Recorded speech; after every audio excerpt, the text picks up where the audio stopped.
"You don't get to question my choices," she said when she showed up with her ex to the dinner I'd planned. I said, "You're right. I don't," paid the bill and left. Blocked her in the Uber.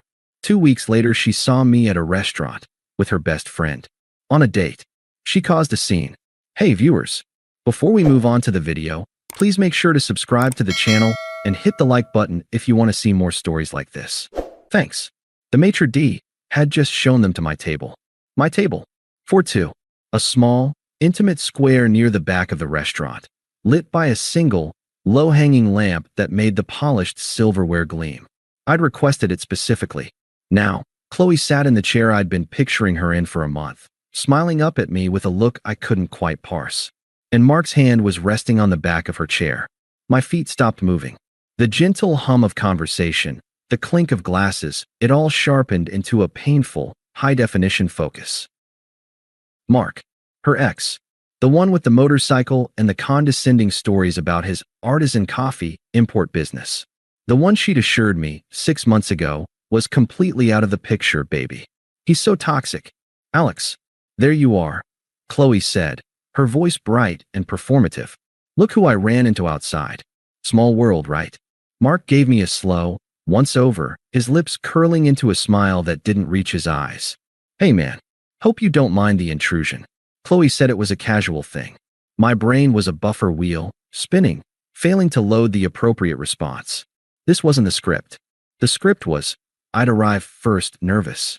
She'd walk in, looking stunning in the little black dress I knew she'd wear. We'd toast 3 years. I'd give her the pearl earrings currently burning a hole in my jacket pocket, a modest splurge for the woman who'd told me, just last month, that she was finally ready to move in together. I'd spent 3 weeks planning this. Bistro Lumiere. The name alone had made her swoon when she'd tagged it in an Instagram story. A place for real promises, the caption had read. I'd saved, called exactly 30 days out at 9 a.m., and secured the reservation like it was a military objective. I'd even confirmed with her this morning. 7 o'clock. Dress fancy. It's a surprise, but you'll love it. She'd sent back a heart emoji. And now Mark was pulling out the second chair, my chair, and settling into it with the ease of a regular.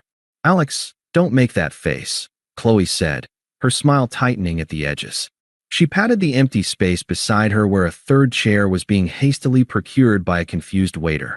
Sit down. Mark's in town unexpectedly, and he had nowhere to go. Be nice. The command, the tone. It was the one she used when I was being socially awkward, or when I questioned one of her more impulsive purchases. A gentle, public chastisement. I mechanically took the seat, my body moving on autopilot. The table was now crowded. Intimate was gone. This was supposed to be our anniversary dinner, Qley, I said, my voice lower and calmer than I felt. Inside, a tectonic plate was shearing off. She waved a hand, her bracelets jangling. And we're having it. With a friend. It's fine. More fun, actually. She glanced at Mark, sharing a conspiratorial eye roll. God, you'd think I brought a serial killer. Mark chuckled, picking up the wine list. Yeah, dude. Relax. It's just food. Qley told me this place was good. I've been wanting to try it. Qley told him. The words landed like stones. She'd talked to him about this place. Our place. My planning, my surprise, had been a topic of conversation between them. The waiter arrived, hovering with palpable discomfort. Can I get you gentlemen a drink to start? Perhaps a bottle for the table? I'll have a Macallan 18. Neat, Mark said, without looking up from the menu. We'll have a bottle of the Pinot Noir, Qley said, pointing to the second most expensive option. The one from Willamette Valley. Alex loves Pinot, don't you, babe? I did. I'd mentioned it once. She'd remembered to use it now, as a prop in this performance of normalcy. I didn't answer. I was watching her. The way she leaned slightly toward Mark as she looked at the menu. The way she laughed too loudly at his joke about the pretentious description of the duck confit. This wasn't a chance encounter. This was a statement. A parade. She had brought her past to sit at the table of our present, and I was expected to pay for its meal. The drinks came. Mark swirled his whiskey. Qley sipped her wine, leaving a red smudge on the rim. I left mine untouched. The conversation was a bizarre, three-way torture. Mark held court, talking about his latest venture, something about NFTs and athleisure wear. Qley listened, rapt, interjecting with, "That's so brilliant, Mark. a level of enthusiasm I hadn't heard from her in months. Finally, during a pause as Mark scanned the room for our harried server, I tried again. Quietly, just to her. "Qley, seriously, what is this?" She turned to me, and the polite mask slipped for just a second. Irritation flashed in her eyes. Then it was replaced by that cool, dismissive smile. The one that always made me feel small and foolish. "Alex, what is your problem?" "He's a friend. We're having a nice time. You're the one making it weird." She took another sip of wine. "You don't get to question my choices, especially about who my friends are." She leaned in, her voice dropping to a venomous whisper meant only for me. "It's unattractive." The sentence hung in the air between us, crystallizing everything. "You don't get to question my choices." It wasn't about Mark. It was about power. It was about her asserting, in the most humiliating way possible, that her allegiance, her respect, was something I had to earn by silent compliance. And I had just failed.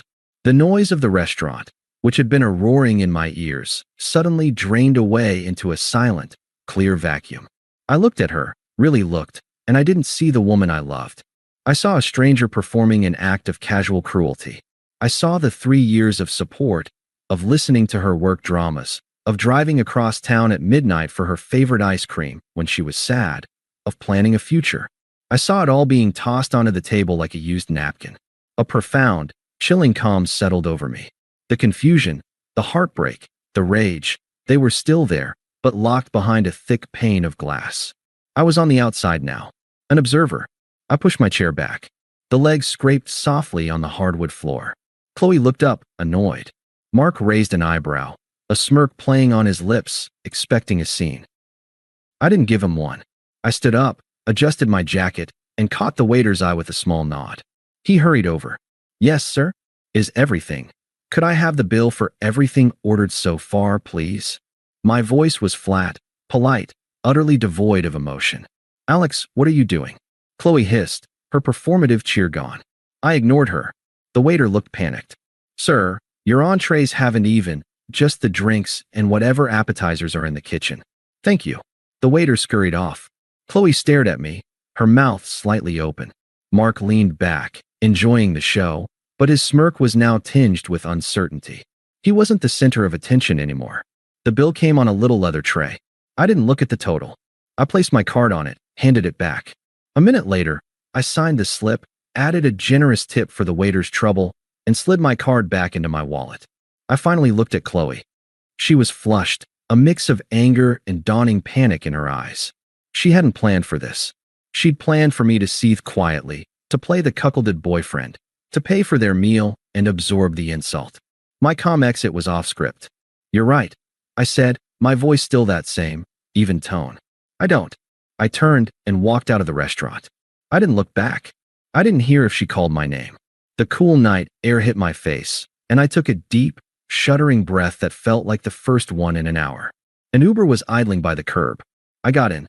As the car pulled away from the curb, my phone vibrated in my hand. A text from Qley. "Really? You're just going to leave? That's so immature." I looked at the words on the glowing screen. I felt nothing. No sting, no urge to reply. It was just noise from a place I had already left. My thumb moved with a mechanical certainty. I opened her contact. "Block this caller." A confirmation prompt appeared. Yes. I went to Instagram. Found her profile. Block.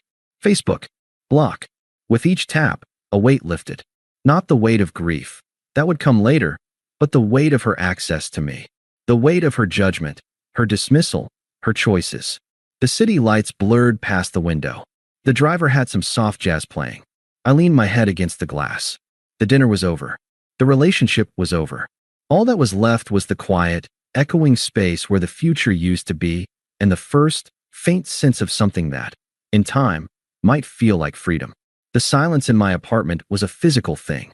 It had a weight, a texture. It was the opposite of the noisy restaurant. It was hollow, and it echoed. For the first 48 hours, I moved through it like a ghost. I didn't cry. I didn't smash anything. I just existed in the negative space she had left. I'd wake up, and for one merciful second, I'd forget. Then the memory would return.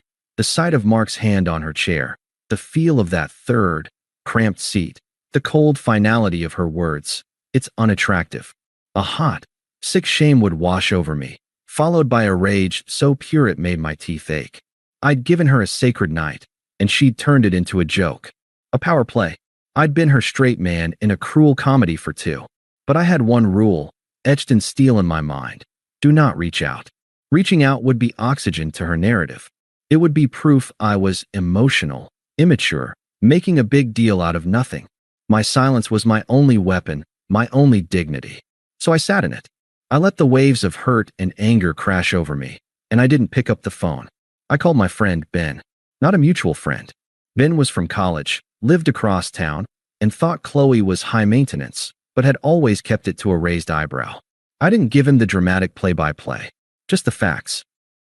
She showed up to our anniversary dinner with her ex, said I didn't get to question her choices. I left and blocked her. Ben was silent for a long moment on the other end. Then, a low whistle. Jesus, Alex. That's calculated. You okay? No, I said honestly. But I will be. Just needed someone to know. He didn't offer platitudes. He said, come lift weights tomorrow at 7. Grunt at things. It helps. I went. I grunted. The physical exhaustion was a cleaner pain than the mental spiraling. I threw myself into work, taking on a complex data analysis project that required total focus. I cleaned my apartment until it shone, purging it of any trace of her. A forgotten hair tie on the nightstand, a half-empty bottle of her favorite conditioner in the shower. Each item felt like disarming a bomb. I placed them in a grocery bag and put it in the storage locker downstairs. Out of sight, but not yet out of mind. The grief was there, but it wasn't for her. Not the her who sat across from me at Bistro Lumiere. It was for the idea of her. The woman who used to curl into my side on the couch and tell me about her dreams. The one who'd cried when I nursed her through the flu. I missed that Qley with a ferocity that was terrifying. And then I'd remember her cold smile, and the mist would curdle into a deep, profound sense of stupidity. How had I not seen this capacity in her? Day 3. My phone buzzed with a notification. A text from an unknown number. The preview lit up my lock screen. Unknown number. Are you seriously still sulking? It was just dinner. You overreacted. We need to talk. My heart hammered once, a dull, painful thud. Not from hope, but from the violation. She'd gotten a new number. The tone was vintage Qley, dismissive, minimizing, the blame neatly placed at my feet. Sulking. Overreacted. I didn't open it. I swiped the notification away, went into my phone settings, and blocked the new number. The action was becoming familiar. A strange, sick part of me had almost been waiting for it. This was her script. I was supposed to be begging for an explanation by now. My silence was forcing her to write new lines, and she didn't like it. Day 5. Another new number. This one came in the evening. Unknown number. Mark's gone. Back to whatever city he's failing in this month. Can we talk?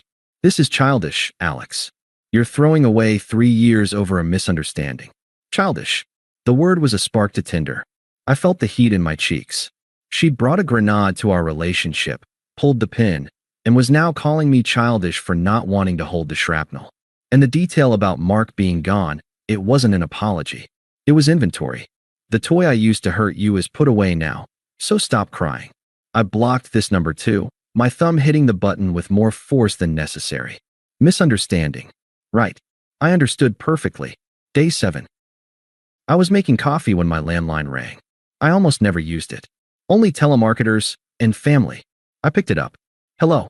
A pause. Then her voice, strained and oddly formal. Alex. It's me. I said nothing. I just listened to the silence on the line, the faint sound of her breathing. Look, she continued, rushing now. I'm calling to say I'm sorry. Okay. I'm sorry if you got the wrong idea. It wasn't what you thought. Mark was he was in a bad place. I was being a friend. You're being really unfair, cutting me off like this. We need to discuss this like adults. Call me back. The message hung there. A masterpiece of non-apology. I'm sorry if you got the wrong idea. Not, I'm sorry I deliberately humiliated you. It wasn't what you thought. It was exactly what I thought. You're being really unfair. The ultimate reversal. The victim casting herself as the wrong party. I placed the handset back in its cradle without a word. I didn't slam it. I just set it down. Then I walked over, unplugged the phone from the wall, and coiled the cord. I put it in a drawer. The silence returned, deeper now. Day 10. My personal cell rang. The screen showed Sarah, Qley's best friend, the architect of countless girls' nights, the sympathetic ear when we had fights, the one who'd told me last Christmas, "You're so good for her, Alex. She's lucky to have you." My first instinct was to ignore it, but a colder, more curious part of me wondered what the talking points would be. I answered, "Alex, hey." Sarah's voice was all contrite warmth. How are you holding up?" "I'm fine, Sarah. What can I do for you?" I kept my tone neutral, polite. The tone you'd use with a client's assistant. She sighed, a performative, weary sound. "Look, I'll get right to it. Qley's a mess. Like, a total wreck. She feels awful." I waited. She knows she messed up. That thing with Mark, it was a huge misunderstanding. He manipulated the situation. You know how he is. She was just trying to be nice, and it backfired. She just wants to see you, to apologize properly. Face to face. This silence is killing her. I looked out my window at the city skyline. The sun was setting. "Sarah, I appreciate you calling." "I do. But there's no misunderstanding to clarify. She made a choice to bring another man to a private anniversary dinner I planned for us. She chose to speak to me with contempt when I was hurt. The relationship is over. I'd prefer not to discuss it further." The line was quiet for a beat. My calm, unbroken delivery had thrown her. She was expecting anger, or grief, or at least an argument. She wasn't prepared for a simple statement of fact. "But, you guys were so good together," she protested, her voice rising slightly. 3 years, Alex. Don't you miss her? Don't you love her anymore?" This was the core of it. The emotional blackmail. The idea that love meant tolerating boundless disrespect. I felt a sudden, clear pity for Sarah. She lived in Qley's orbit, where this logic probably made sense. "I missed the person I thought she was," I said, my voice still even. "I don't know the person who did that. And that's the person I'd be talking to now. So no, I'm not interested. Please don't call me again to mediate." "Alex, wait. Goodbye, Sarah." I ended the call. I didn't block her number. Not yet. But I placed the phone back on the table. The evening stretched before me, quiet and mine. The first wave of her assault, the dismissive texts, the pleading voicemail, the flying monkey envoy, had broken against a wall of simple, unresponsive silence. She was still talking, still performing. But I was no longer in the audience. I had left the theater. The pain was still a dull ache, a phantom limb. But it was mine now. It wasn't something she could poke and prod for a reaction. I sat in the quiet, and for the first time, it didn't feel hollow. It felt like peace, fragile and earned, and I was determined to protect it. The silence became a habit, then a preference. The world, which had narrowed to the pinpoint agony of that dinner table, began slowly, stubbornly, to widen again. I didn't heal in a straight line. Some mornings, the anger was a cold stone in my gut. Others, a hollow sadness would catch me off guard in the cereal aisle. But I was moving. Ben's gym sessions became a ritual. The data project at work was a labyrinth I could get lost in, and my boss noticed, praising my focus. I'd built a fragile, quiet life in the ruins. A week after the call with Sarah, Ben and I were finishing a set of deadlifts when he wiped his face with a towel and said, casually, "Heard a thing from Katie, you know, who works with Qley's cousin." I braced myself, setting the bar down. "Yeah. Turns out Prince Charming Mark was literally couch surfing. Convinced Qley to let him crash at her place for a couple nights after your incident. Lasted 4. Borrowed $300 for a business opportunity. Then ghosted. Phone disconnected. Socials gone." I leaned against the rack. I felt no schadenfreude. Just a weary validation. He hadn't wanted her. He'd wanted a soft place to land and some walking around money. She'd traded 3 years of stability for a grift. The kicker, Ben continued, watching my reaction, is that Qley's telling people you abandoned her in her time of need. That you were looking for an excuse to bail and used the dinner thing as your out. She's playing the victim. Hard. That, finally, sparked something. Not anger, but a profound disgust. The sheer audacity of the rewrite. She was erasing her own cruelty and painting my dignified exit as a coward's flight. My silence, which had been my shield, was being used as a weapon against me in the court of mutual acquaintances. "Let her talk," I said, my voice flat. "The people who matter will see it." Ben nodded, respecting my stance. But I knew the score. Reputations are fragile. Hers was now a project, and she was working overtime. 2 days later, my phone buzzed with a text. Sarah, I expected another round of lobbying, prepared to ignore it. But the preview was different. Sarah, hey, I know this is weird, and I'm probably the last person you want to hear from, but I need to apologize. I stared at it for a full minute. Then I opened it. Sarah, I called you as a friend. Qley's friend. I didn't have the full story. She told me you stormed out over nothing and were giving her the silent treatment to punish her. She made it sound like you were controlling. Sarah. Then last night, she was crying at my place, trying to prove how casual the dinner was. She forwarded me the reservation email you sent her. The subject line wasn't dinner plans. It was anniversary dinner reservations, Bistro Lumiere. Sarah, I felt like an idiot. And like I was used. I'm sorry, Alex. Truly, what she did was cruel. I wouldn't have called if I'd known. The words were a small earthquake in the quiet landscape of my new life. This wasn't manipulation. It was a capitulation. An admission that she, too, had been fed a narrative. The forwarded email was the kill shot, a piece of objective evidence Qley, in her self-pity, had accidentally weaponized against herself. I didn't reply immediately. I let it sit. I thought about the Sarah I knew, not as Qley's appendage, but as a person. She was sharp, often quietly observing while Qley held the spotlight. She had a dry wit Qley didn't always get.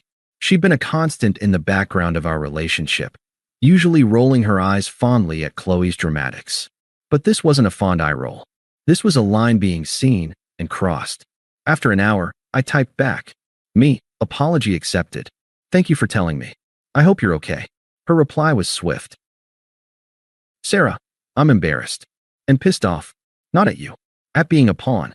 She's spinning this epic tragedy, and I was handing her the tissues. Me, it's what she does. The narrative always has to favor her. Sarah, God, yes. That's it exactly. It's exhausting. A pause. Then, Sarah, look, I know this is beyond awkward. But if you're willing, coffee? As two people who got played by the same maestro? No agenda. Just clearing the air so it's not a weird thing hanging in the world. I considered it. There was risk.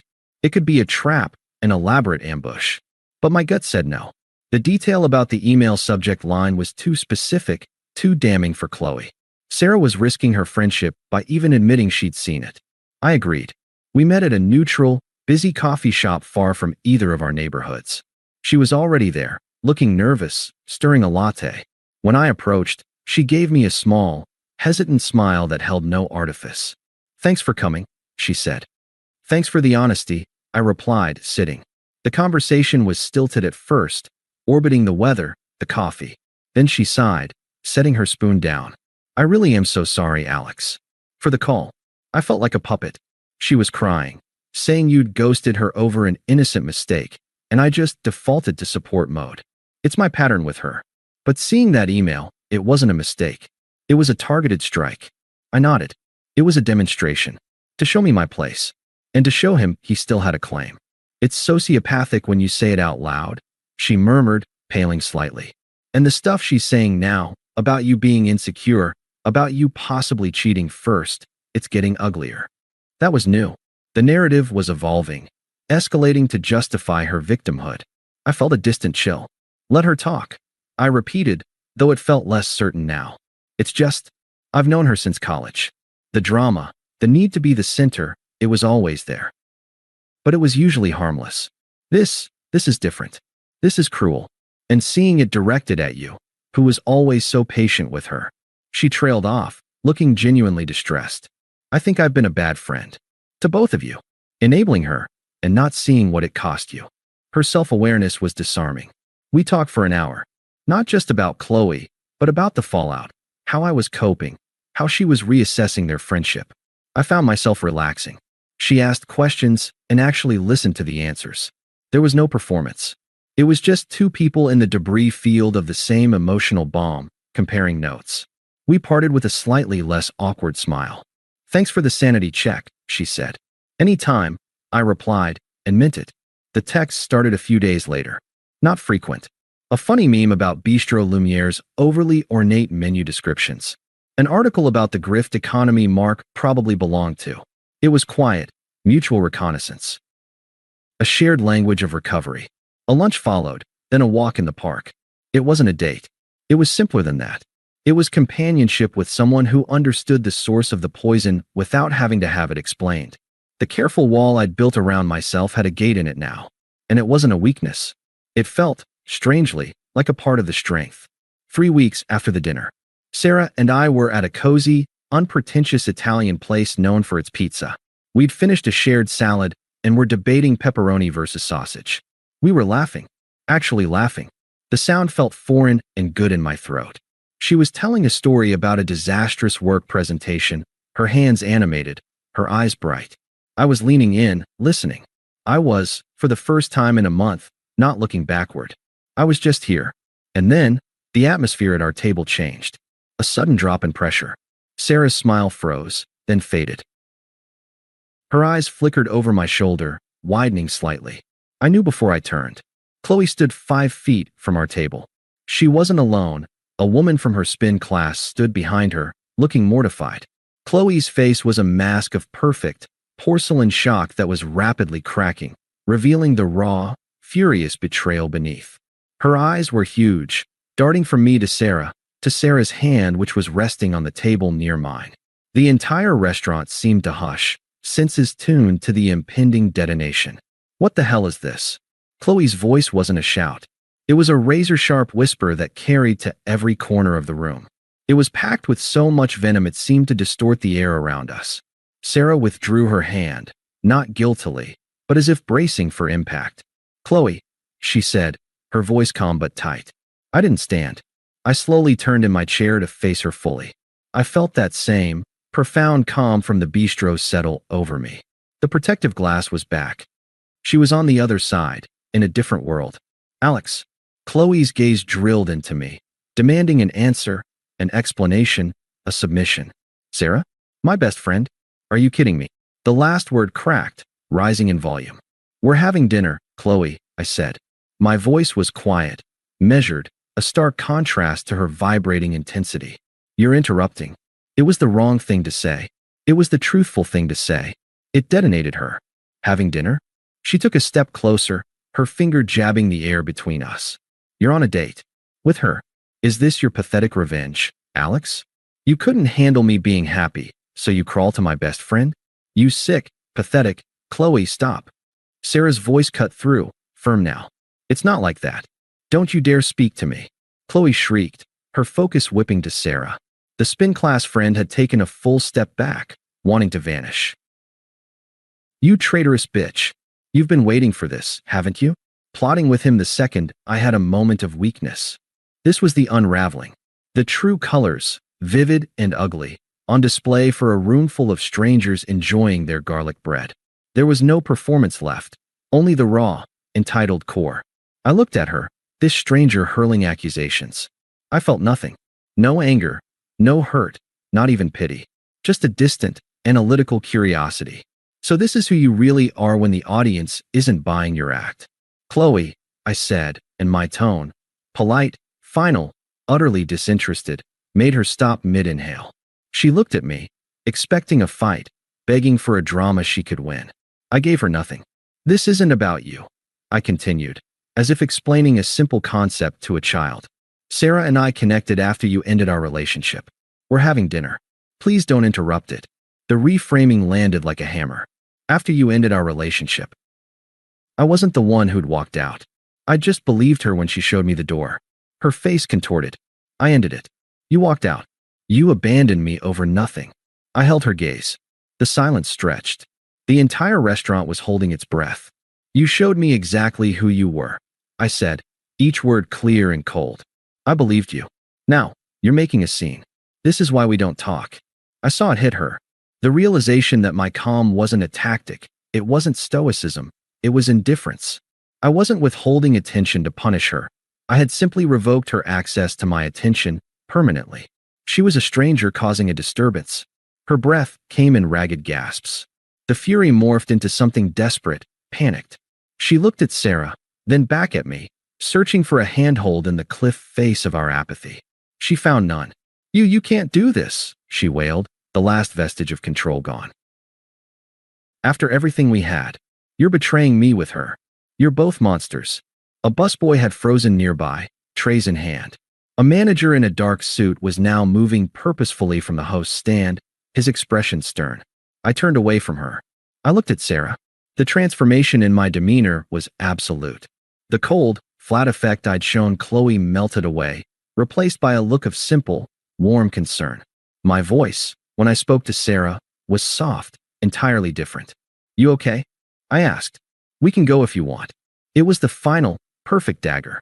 The shift in tone, from discussing a nuisance to speaking to someone who mattered, was more devastating than any insult. It categorically placed Qley outside the sphere of things that could affect me. Sarah, pale but composed, nodded. "Yeah, let's go." I stood up, deliberately not looking at Qley. I pulled out my wallet, threw a generous stack of cash onto the table, enough to cover the bill and the uneaten pizza. I helped Sarah with her jacket, my hand briefly, reassuringly, on her shoulder. Qley stood there, utterly deflated, watching the choreography of our exit. The manager had reached her. "Ma'am, I'm going to have to ask you to lower your voice or leave." We walked past her. I didn't look back. I held the door open for Sarah, and we stepped out into the cool, clean night. Outside, Sarah let out a long, trembling breath. She wrapped her arms around herself. "Oh my God, I'm so sorry, Alex." I've never seen her like that. It was like watching a possession. I turned to her. The adrenaline was a faint buzz, but the calm was deeper, solid. "Don't apologize. You didn't do anything wrong." "I meant it. Are you okay?" That was intense. She gave a shaky laugh. "I will be. I just lost my appetite for fancy Italian."